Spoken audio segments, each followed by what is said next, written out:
بسم اللہ الرحمن الرحیم۔ تمام حضرات پڑھ لیں اللہم صلی علی سیدنا و مولانا محمد وبارک وسلم۔ حضرات گرامی، حضرت مولا علی شیر خدا رضی اللہ تعالی عنہ فرماتے ہیں، ایک مرتبہ مخدومہ کائنات میری پیاری زوجہ حسنین کریمین کی اماں رسول اکرم صلی اللہ علیہ وسلم کے پاس آئیں اور آ کر عرض کیا، یا رسول اللہ صلی اللہ علیہ وسلم، اللہ رب العزت نے فرشتوں کو معصوم بنایا، فرشتے معصوم ہیں اور ان کی غذا جو ہے تسبیح و تحلیل ہے، اللہ کا ذکر کرنا ان کی غذا ہے۔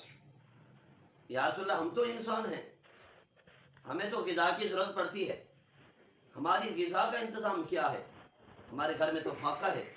تو نبی رحمت شفیع امت صلی اللہ علیہ وسلم نے فرمایا، اے میری پیاری لخت جگر نور نظر، اے جنتی عورتوں کی سردار، مجھے اس ذات کی قسم جس نے مجھے حق کا نبی اور رسول بنا کر بھیجا ہے، 30 دن ہو گئے ہیں میرے گھر میں آگ تک نہیں جلی ہے، میرے گھر میں چولہا تک نہیں جلا۔ تو اللہ کے محبوب صلی اللہ علیہ وسلم فرماتے ہیں، اے بیٹی، کچھ بکریاں آئی ہیں، 40 بکریاں آئی ہیں، ان میں سے 5 بکریاں چاہو تو تمہاری ہوگی، تم لے جاؤ۔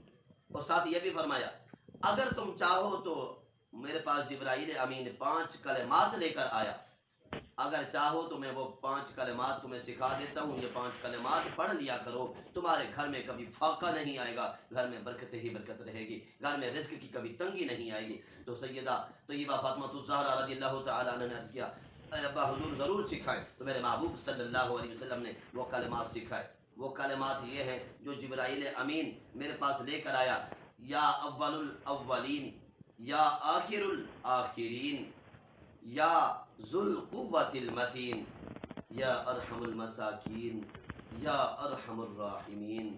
تو اللہ کے محبوب صلی اللہ علیہ وسلم فرماتے ہیں، یہ کلمات جبرائیل امین میرے پاس لے کر آئے، اور یہ ایسے کلمات ہیں، اللہ کے محبوب فرماتے ہیں، جو شخص یہ کلمات پڑھتا رہے گا اس کے گھر میں کبھی رزق کی کمی نہیں آئے گی، رزق کی کبھی تنگی نہیں آئے گی، اللہ رب العزت اس کا رزق فراخ کر دے گا، اللہ کی رحمتیں آئیں گی۔